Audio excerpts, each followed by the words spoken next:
So I'm really interested to know how you've changed. So Psychology of Criminal Conduct came out in 1994, the very first edition. We've got the 6th edition coming out shortly. And I want to know what are some of the major differences in, say, this edition versus the first? How have your thoughts evolved over time? Well, how my thoughts have evolved. To be honest, it hasn't evolved too much. Okay. Okay? No, fair enough. To be honest. Fair enough. But there are some changes. Over the editions, a couple of things occurred in terms of changes, not only in style of the book, of what we're trying to present, but also our theoretical thinking. So for example, in terms of style of the book, this edition, I've tried very much to make it a little bit more readable and not so technical and complex, because certainly theory and research can be a challenge for some student. Yeah. We've also changed in that the early editions were very critical of the sociological, criminological theories. Okay. And perhaps we went overboard in the early editions in criticizing our colleagues. But at the time, we felt that we had to be strong, we had to be firm, we had to really confront these theories with the evidence. In this edition, it's pretty well almost all gone. Okay, interesting. Because the need is no longer as strong as it was 20 years ago.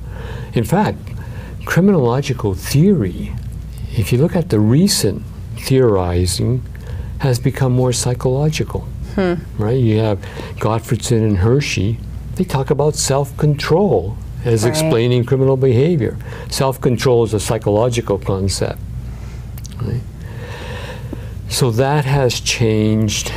The other thing that has changed is that we used to talk about what we call the big 4 risk-need factors, which were criminal history, pro-criminal attitudes, antisocial personality pattern, and pro-criminal associates, the friends you hang around with. And at the time, it was based on some early meta-analytic research that found the predictive correlation coefficients higher for those 4 factors than for the other central 8, you know, substance abuse and education, employment. That's changed in the last 5 years. In hindsight, when I look at the early meta-analyses, I think we made the mistake of just simply looking at the absolute correlation coefficients without considering the confidence intervals. And I suspect if we were, because in those days, nobody did confidence intervals. So I would think today, if we went back to the original studies, they would probably overlap. I say that because when you look at the recent studies, there is considerable overlap. And so whether it's mentally disordered offenders, Aboriginal offenders, female offenders, they overlap. So in the present book, the big 4 is gone. And it's just the central 8. And it comes back to what we talked about at the very beginning. It's great to have a rational theory that seems to make sense, but if the evidence isn't there, you have to make changes. So this is essentially what has happened in today's current version of the theory. So a good theory is a flexible theory that's willing to adapt in light of evidence. Yes. I mean, you know what you were saying, it strikes me, it's very encouraging actually that science, there is progress, right? We have made scientific progress over the years, and that disciplines can integrate and coexist. So that's very positive. And statistics are very important for informing our theories, everyone out there. In fact, yes. for the students out there, yes. read chapter 2 of the textbook, because it gives you in that Jim's textbook, not our textbook. No, the real one. Okay. Ours is better. No, just kidding. Chapter 2 yeah. is a methodology statistic chapter that I tried to write in an undergraduate level, and it only covers the stats and methodology that you need to know. Okay. Okay. Oh. There you go. There's the challenge. All right. Well, when that book comes out, chapter 2. Chapter 2. Yeah. No, no, that's good. It's a very good point, right? I think sometimes students in psychology think that research and statistics isn't a big part of what we do, but it's fundamental. It's core to what we do, for sure. Okay. Couple remaining questions. In your opinion, what role have Canadian psychologists, Canadian forensic correctional psychologists played in theory building in our field? Well, you know, I think for those who are Canadians, they should be proud of what has happened. The Canadian correctional psychology researchers have been at the forefront from the 1970s, right? When Martinson first came out with his Nothing Works proclamation, who responded? Who responded by saying, listen, treatment rehabilitation does work. Bob Ross, Paul Gendreau, they were the first. When with my colleagues Don Andrews and Paul Gendreau and others, we started doing the meta-analyses, talking about risk-need responsivity, all Canadians. Yeah. And up to this day, Canadian researchers have been at the forefront of offender risk assessment. Whether you're looking at the psychopathy checklist from Bob Hare, or the VRAG, or the HCR20, you know? Canadians. It's all Canadians. And it's important for theory building because all of the studies that they do then recycle back into theory building. So when they're doing their prediction studies, I, and I'm sure other theorists, pay attention to it. Because that's how knowledge builds. It's through more evidence, revisiting, rethinking. Tweak the theory, think about it in a different way.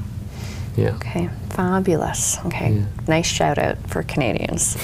So my last question is for you students out there who want to get employed or possibly do more work. So what advice would you have for the average third-year undergrad student who is looking for a career in corrections? Well, I would like to add more than the practicality of getting a career in corrections. Okay.